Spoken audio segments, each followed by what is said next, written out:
One of the good options that we have today to correct the corneal astigmatism during cataract surgery even otherwise is by doing limbal relaxing incisions. Does all astigmatism need correction? Definitely no. Astigmats are used to seeing the world that way since their birth, and astigmatism definitely increases depth of field in a pseudo-fake. So you'll have to be choosy and look at the patient's profession and needs before deciding whether you need to correct that astigmatism. This shows that the depth of field is much narrower when there is a perfect spherical or aspherical cornea, but when there is an astigmatism, there is an increased depth of field. About 20-25% of them have astigmatism more than 2%, while if you consider 1.5 diopter as a cutoff, it's about 50% of people would need some kind of astigmatic correction. What are the choices we have? LRI or clear corneal incisions, which can be on the opposite sides on the steep axis, implanting a toric lens, or doing a secondary laser vision correction. You need to develop a technique of surgery where astigmatism is under your control. You need to have a good feedback on your surgical induced astigmatism. This is a must before you start looking at doing LRIs or even the toric lenses. LRI are easy. It can be performed along with cataract surgery. Any lens can be utilized. It is best if it is from 0.75 to 1.5 diopters, though you could plan to correct as much as 3 diopters by properly titrating the LRI. Workup like any other cataract surgery, but pentacam HR is absolutely essential to find out the good symmetry of the astigmatism across the hemimeridians.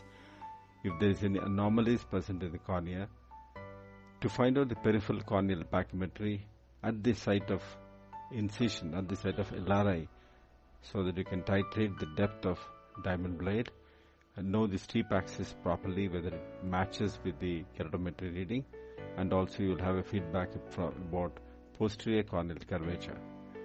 You need very good 1-2 tooth scleral fixation forces which can hold the cornea, which can hold the limbus extremely well.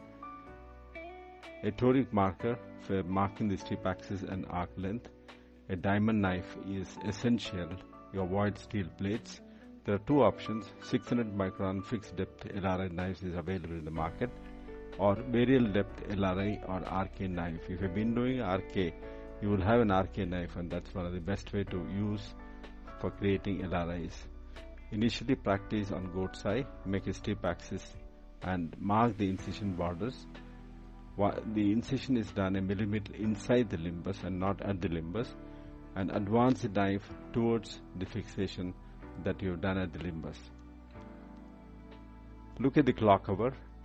Always remember, whenever there is a with-rule astigmatism, the vertical median, that line connects the 6 o'clock and 12 o'clock, is steep. Always remember this. And with-rule astigmatism, again, on the spectacle, it connotes minus at 180 degrees. So whenever you have a minus at 180 degrees, the vertical axis is steep. If you remember this, you will never go wrong. LRI is always done on the steepest meridian. You'll have to calculate the steepest meridian on keratometry and compare it with pentacam results. And LRI is done either prior or after cataract surgery. Many surgeons do it before cataract, but I would prefer to do after cataract surgery. Maximum arc that you can make is 3 clock hours or 90 degrees. And the efficacy and safety is as much as 96%. There could be some amount of regression, just like what you had in RK. Marking 3 and 9 o'clock meridians is of paramount importance. It can be done freehand, slit lamp, on a slit which is rotated to a horizontal axis, or with a YAG laser, or using a level marker. I prefer a freehand technique where patient sits in front of you, your eyes and his eyes at the same level, and tilting of the head should be totally avoided, either your eye or his face. and he has to sit with a straight back. Eye level should be same so that you avoid the parallax. See that both ears are visible when you are sitting in front. That means there is no tilt of the face. Avoid all kinds of parallax. Both eyes have to be kept open. Don't occlude one eye as to avoid the cyclotorsion. Bisect the cornea with scale edge as you have seen in the right photograph, and mark with a fine-tooth pen and confirm again and again. This has given me excellent results. And addressing corneal astigmatism is very simple. You have to understand the K readings. For an example, there is a with rule astigmatism of 1 diopter prior to cataract surgery, and you see that vertical axis is steeper and horizontal axis is flatter. If you do a temporal tunnel in this patient, the horizontal axis would become further flatter and vertical will become further steeper, increasing the astigmatism by about half diopters. This can be countered by doing 2 paired LRIs, one superiorly and one inferiorly, 2 clock hours, so that you end up with 0 diopter astigmatism. So always make LRIs on the steep meridian, and always plan for the surgeon's induced astigmatism SIA that you have generated during surgery. It's very well known, deeper the cut, more the flattening, so you'll have to look at how deep the incision that you're making. 90% is the suggested blade depth of thinnest pack at the side of LRI. This can be obtained comfortably on a large diameter corneal pentacam. Variable depth blade is ideal. You can adjust the depth blade depending upon the pachymetry from anywhere from 500 to 700 microns. While fixed depth blades are 600 microns, they can be inefficient if the cornea is thick, or if the cornea is thin, they can end up in perforation. So even when you have fixed depth blades, you should do a pachymetry, but ideal thing is to have a variable depth blade. Nomograms, there are plenty of them in the net. The popular ones are the NAPA or the Dono nomograms, and AMO LRI calculator software is available on the net, and it's based on vector analysis, incision size and location. Mastel's website, another resourceful website that you can get on the net. Age and pachymetry are considered in Mastel's website. NAPA stands for Nichamin, age and pachymetry adjusted nomogram. As you can see here, the scale can be in degrees or in clock hours. Dono is Donenfeld nomogram. When you generate a map and look at it while doing the surgery, you should identify the patient's head position. It can be either superior view or it can be temporal view. Try to have the same kind of map generation so that you don't make errors. And the axis can be the pictorial notation can be either in degrees or in clock hours. As you can see here, every clock hour denotes 30 degrees of axis. So 30 degrees is equivalent to the 1 clock hour. You can remember this. And these are the nomograms that are available.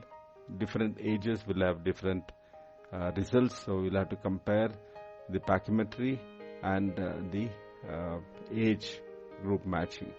And again, with the rule and against the rule, it's going to differ, and you'll have to confirm whether the astigmatism is with rule or against rule before you actually take the incision length.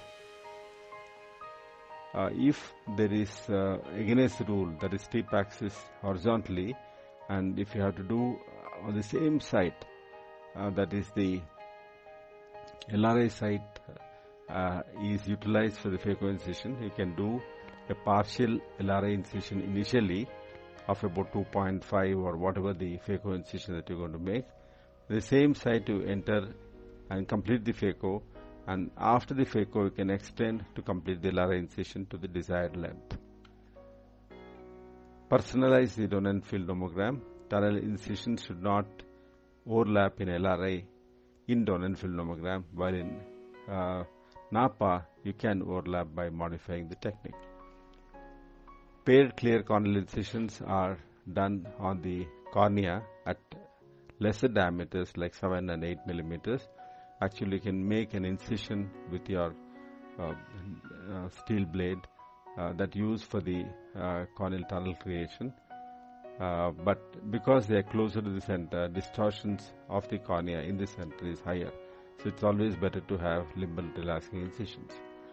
Drawbacks: stabilization of refraction is little delayed. It may take as much as 2 to 3 months time.